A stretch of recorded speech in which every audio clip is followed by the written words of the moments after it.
Rantai pasokan dunia terurai di depan mata kita, dan konsekuensinya siap menghantam konsumen Amerika dengan cara yang belum pernah kita alami sebelumnya.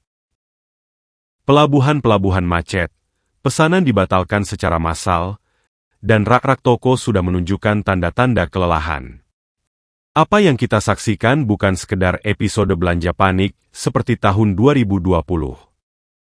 Ini sesuatu yang lebih dalam. Kehancuran gerak lambat yang bisa membuat Anda menatap rak-rak kosong tempat barang-barang penting. Dari telepon pintar hingga makanan ringan, gaya hidup Amerika modern akan menghadapi perhitungan. Sebagian besar masalah tersebut bermula dari satu sumber, Tiongkok. Ketegangan perdagangan baru-baru ini dan tarif yang melonjak, dalam beberapa kasus hingga 245%, melumpuhkan kemampuan produsen dan pengecer untuk mendapatkan produk yang terjangkau dari pemasok Tiongkok. Dan kenyataannya suram. Untuk banyak barang, tidak ada alternatif yang dapat menggantikannya. Mari kita bahas 20 produk teratas yang paling berisiko menghilang dari rak-rak Amerika dalam beberapa minggu dan bulan mendatang.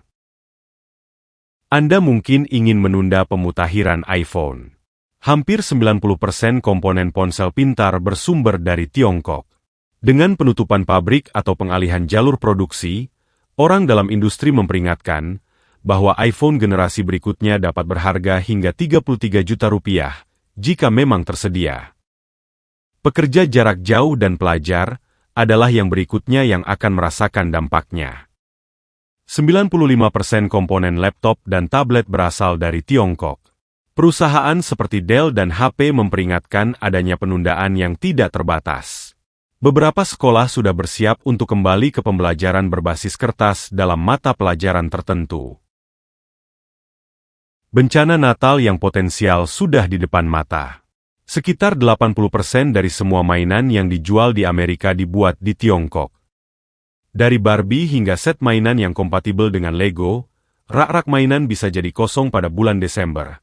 Dengan kenaikan harga sebesar 300 hingga 400% yang diperkirakan terjadi karena stok terbatas.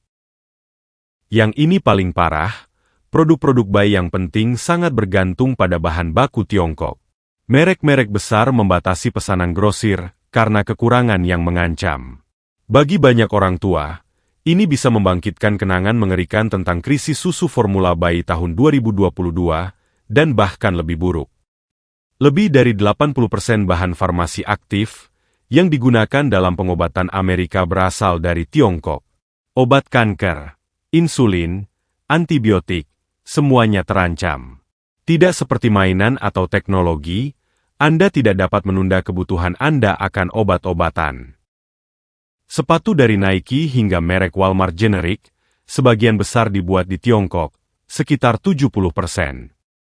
Toko sepatu bisa menjadi kota mati menjelang musim kembali ke sekolah. Orang tua disarankan untuk membeli sepatu sekolah sekarang, sebelum harganya meroket. Kaos kaki, pakaian dalam, celana jeans, bahkan pakaian yang paling penting pun berisiko. Lebih dari 70% pakaian dan tekstil menggunakan bahan-bahan Tiongkok. Beberapa pengecer sudah membatalkan pesanan musiman, karena khawatir tidak akan dapat memenuhi biaya atau permintaan. Acara keluarga terancam. Permainan seperti Monopoly dan Uno hampir seluruhnya diproduksi di Tiongkok. Saluran distribusi sudah terhimpit, dan toko hobi menerima alokasi stok yang dikurangi. Pembuat kopi, penggorengan udara, dan blender akan lenyap dari rak. Merek seperti KitchenAid masih bergantung pada komponen Tiongkok. Meskipun merupakan merek Amerika, pembuat peralatan kecil memperingatkan tingkat persediaan hanya 30% dari biasanya. Ransel, spidol, kalkulator, lebih dari 70% berasal dari Tiongkok. Sekolah mendesak keluarga untuk menggunakan kembali persediaan tahun lalu dan menyesuaikan daftar persediaan untuk mencerminkan kenyataan baru. Penyimpanan makanan bisa menjadi sulit secara tak terduga. Perusahaan seperti Tupperware mengurangi lini produk karena bahan dan mesin Tiongkok mengering karena berkurangnya pasokan sekitar 60%. Perlengkapan luar ruangan akan segera langka. Sekitar 90% sepeda dan skuter yang dijual di Amerika melibatkan suku cadang Tiongkok. Beberapa dealer melaporkan kenaikan harga 200 hingga 300%. Barbecue musim panas mungkin perlu ditunda. Bahkan merek pemanggang Amerika seperti Weber memproduksi komponen utama di Tiongkok. Pengecer melihat rak-rak kosong tanpa pengiriman baru. Dari bor listrik hingga kunci Inggris sederhana, diperkirakan akan terjadi kelangkaan. Tiongkok memproduksi lebih dari 70% perkakas tangan dan hampir 80% perkakas listrik yang digunakan di Amerika. Meskipun sebagian besar makanan hewan peliharaan berasal dari dalam negeri, bahan tambahan dan kemasan utama berasal dari Tiongkok. Dan hampir semua mainan, tempat tidur, dan aksesoris hewan peliharaan juga buatan Tiongkok. Merek tertentu sudah menghilang dari rak. Jika Anda menyukai teh boba, mie instan, atau cemilan eksotis Asia, banyak yang melewati Tiongkok atau menggunakan bahan-bahan Tiongkok. Toko grosir khusus melaporkan seluruh lini produk menghilang, dan toko boba kehabisan mutiara tapioka.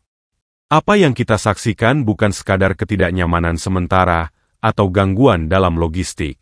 Ini adalah perubahan besar, pengaturan ulang cara rantai pasokan dunia bekerja, dan ini akan meninggalkan bekas luka.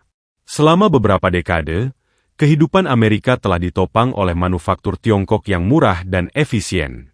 Entah karena kemauan politik, kebutuhan ekonomi, atau kehancuran rantai pasokan, era itu mungkin akan segera berakhir. Bulan-bulan mendatang akan menguji kemampuan beradaptasi, kesabaran, dan mungkin yang terpenting, kemampuan kita untuk hidup tanpa barang. Dari popok hingga perangkat, apa yang hilang dari rak tidak hanya akan mengubah cara kita berbelanja, tetapi juga cara kita hidup.